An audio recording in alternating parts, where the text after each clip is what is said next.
Et salut, alors dans cette vidéo, on va déterminer des primitives.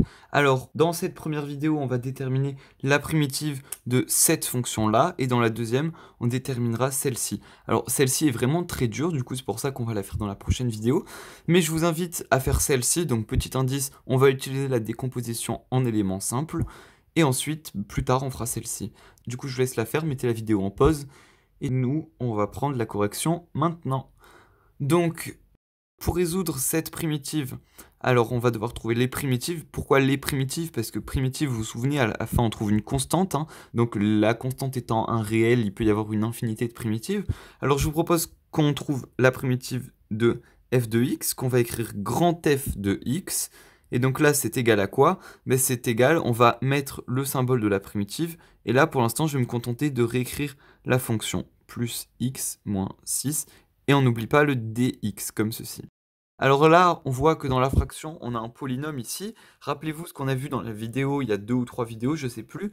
Quand on a un polynôme du second degré, on peut le factoriser. Alors, on l'a déjà fait dans une vidéo précédente. Du coup, je vais simplement écrire le résultat. Ça nous donne 1 sur x plus 2, facteur de 2x moins 3.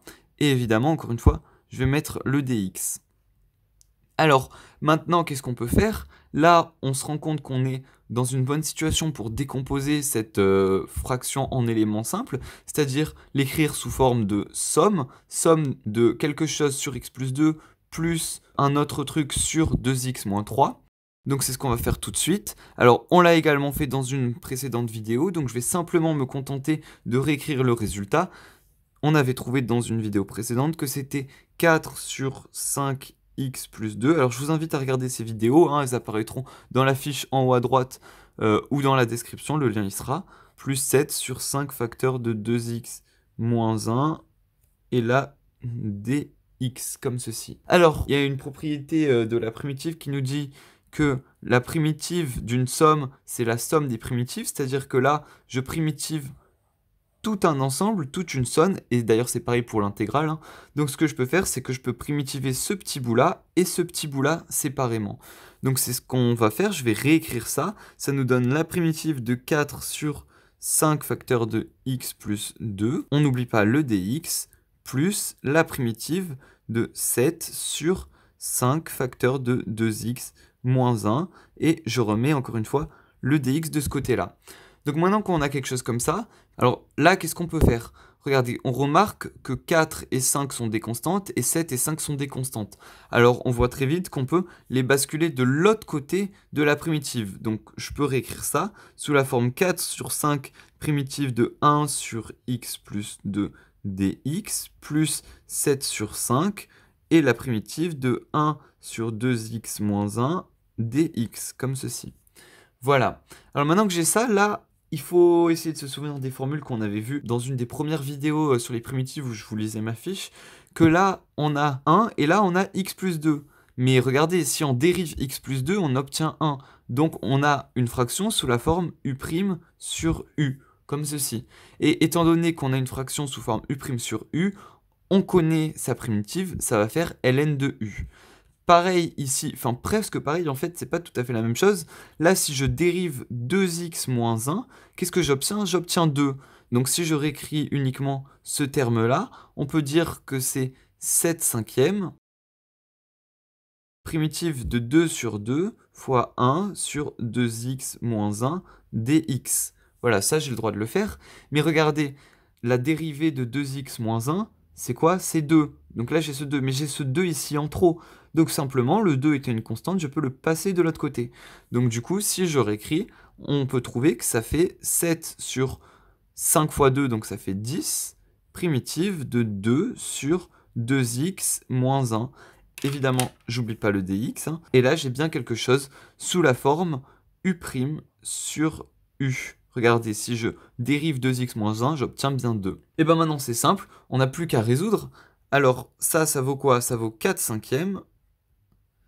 ln de, en valeur absolue, u c'est x plus 2, donc ln de x plus 2. Et ensuite, donc je vais écrire quand même la constante, plus constante, même si j'aurais pu l'écrire à la fin, mais comme ça vous permet de voir. Et ensuite, plus donc 7 cinquièmes, 7 dixièmes, on avait dit, pas 7 cinquièmes, 7 dixièmes. Et là, on a U' sur U, donc ça fait ln également de U. Donc là, U, c'est 2x moins 1, voilà. Et là également, il y a une constante ici. Alors regardez, étant donné que j'ai une constante de ce côté-là et une constante de ce côté-là, ces constantes, je peux les mettre ensemble, je peux les grouper, et alors cette constante-là et cette constante-là ne sont pas les mêmes, hein. Mais étant donné que je peux les grouper, ça me donnera une troisième constante qui est la somme de l'une plus l'autre. Donc finalement, j'obtiendrai 4 cinquièmes ln de x plus 2 plus 7 dixièmes ln de 2x moins 1 plus cette fameuse constante qui englobe la première et la deuxième.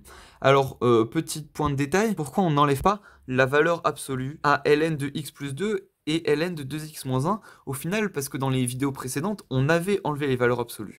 Alors regardez, si je trace la fonction x plus 2, j'obtiens un truc, bon je sais pas trop, mais on va dire comme ça par exemple. Avec là, c'est 2 du coup. Et bien regardez, là c'est négatif et là c'est positif. Ça veut dire que cette fonction-là, sa valeur absolue, je vais la dessiner en rouge, ça nous donnera quelque chose de comme ça. Et donc là, je ne peux pas changer le signe, étant donné que cette fonction, elle est des fois positive, comme ici, et des fois négative, comme ici. Donc du coup, au final, on laisse bien les valeurs absolues. Voilà, donc il y aurait peut-être encore moyen de factoriser, de simplifier, mais bon, c'est pas l'objet de cette vidéo. Là, on était ici pour trouver les primitives, ce qu'on a trouvé. Donc du coup, on a réussi notre mission. Donc j'espère que vous, de votre côté, vous avez réussi à trouver ce résultat-là. Si c'est le cas, vous pouvez passer à la deuxième vidéo. Et si c'est pas le cas, j'espère que vous avez compris pourquoi vous n'avez pas réussi. Maintenant, on va se retrouver dans la prochaine vidéo, du coup, pour résoudre cette primitive-là. Du coup, à tout de suite.